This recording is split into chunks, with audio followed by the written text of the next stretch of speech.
पंहिंजे हिकमत सां जहानन खे हलाए थो। खुदावंद पंहिंजे हिकमत सां जहानन खे हलाए थो। खुदावंद पंहिंजे हिकमत सां जहानन खे हलाए थो।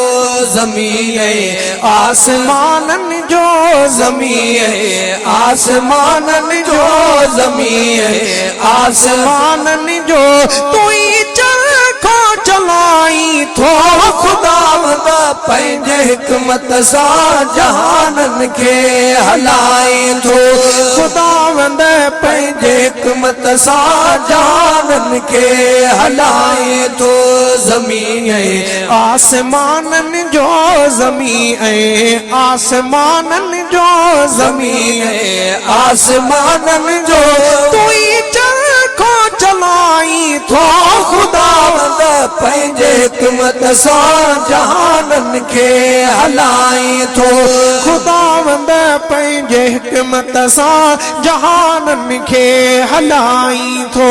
खुदावंद पंहिंजे हिकमत सां जहानन खे हलाई थो। कखन मां लख करे कादिर तोखे मुश्किल नया काई।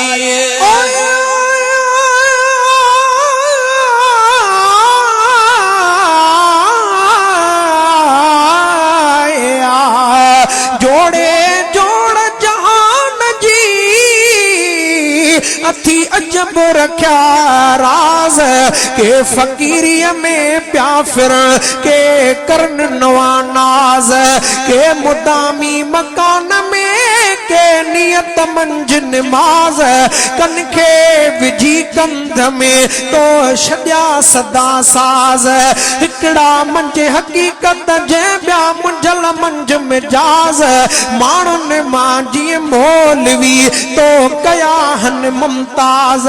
अब्दुल वाहिद खे बिॾे अहिड़ो ई अंदाज जे उन्हीअ जो आवाज़ हर हर पियो हर को ॿुधे। कखन मां लख करे कादिर तोखे मुश्किल नया काई। कखन मां लख करे कादिर तोखे मुश्किल नया काई। सलाह अंदर ज़मीनन जे सलाह अंदर ज़मीनन जे सलाह अंदर ज़मीनन जे तू कुदरत सां जमाई थो। खुदावंद पंहिंजे हिकमत सां जहानन खे हलाए थो। खुदावंद पंहिंजे हिकमत सां जहानन खे हलाए थो। ज़मीन आसमानन जो ज़मीन आसमानन जो ज़मीन आसमानन जो तू ही चरखो चलाई थो। खुदावंद पंहिंजे हिकमत सां जहानन खे हलाए थो। खुदावंद पंहिंजे हिकमत सां जहानन खे हलाई थो। जबलनि अंदर जेके समूरा सां हवारा था।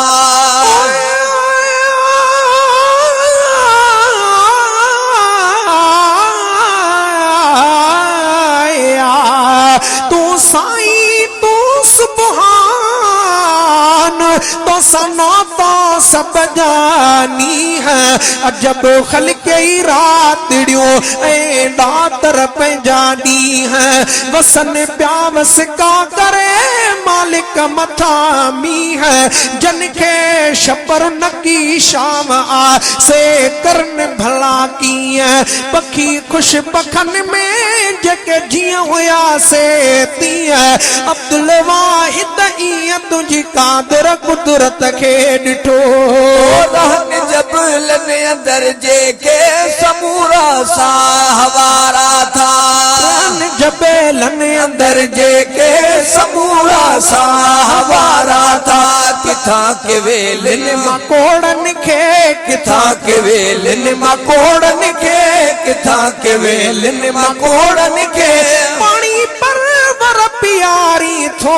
खुदावंद पंहिंजे हिकमत सां जहानन खे हलाए थो।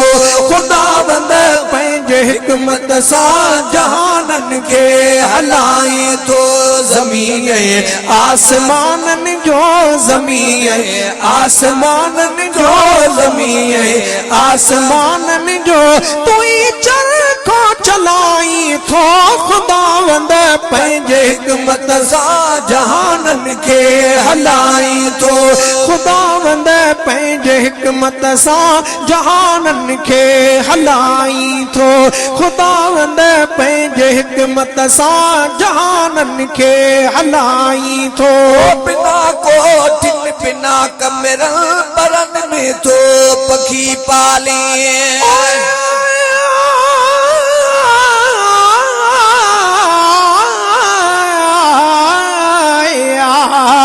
तू साईं तू सुभान तू वारिस तू वाली सारो जग जहान तुझे दर सवाली राज़िक रोज़ी थो ॾिए सब के सवाली कादरत जे कुदरत जी ही आहे कमाली हर एक खे खाराई तू खाधो मिसाली हुकूमत तुंहिंजी हले थी निर्मल निराली शाही तुंहिंजो शान ऐं अज़मत बे आली सदके पंहिंजे शान जे मुंहिंजी मेट जी बदहाली अब्दुल वाहिद आहियूं असां मिलन खां खाली दे माफ़ी जमाली मौला मिड़नी खे खणी बिना कोठिन बिना कमरन बरन में तो पखी पाले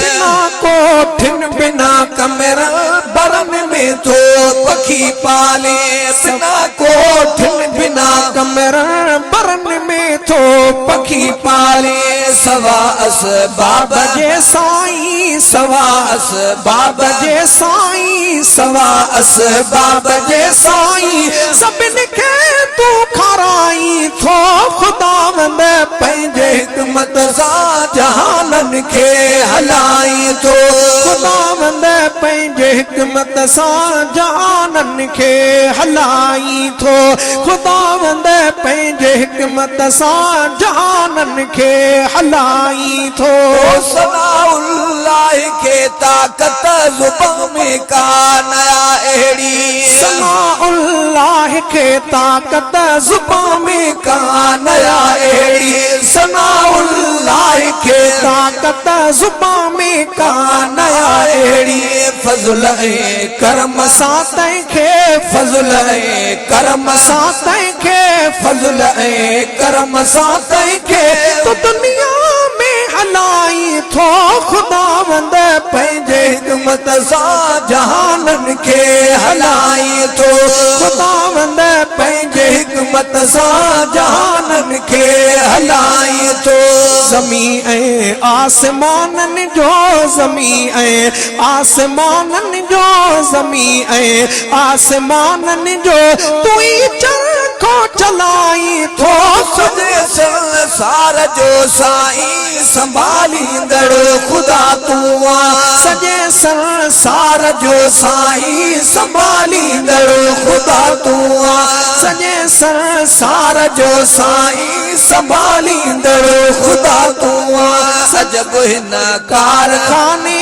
जो अजब हिन कारखाने जो अजब हिन कारखाने जो हलाईंदड़ ख़ुदा तूं आ सॼे संसार जो साईं संभालींदड़ ख़ुदा तूं आहीं सॼे संसार जो साईं संभालींदड़ ख़ुदा तूं आहीं सब्र से बेहतर कोई मुअल्लिम नहीं मिल सकता तुम्हें, इसलिए मायूसी की गर्द झाड़कर उठ खड़े हो।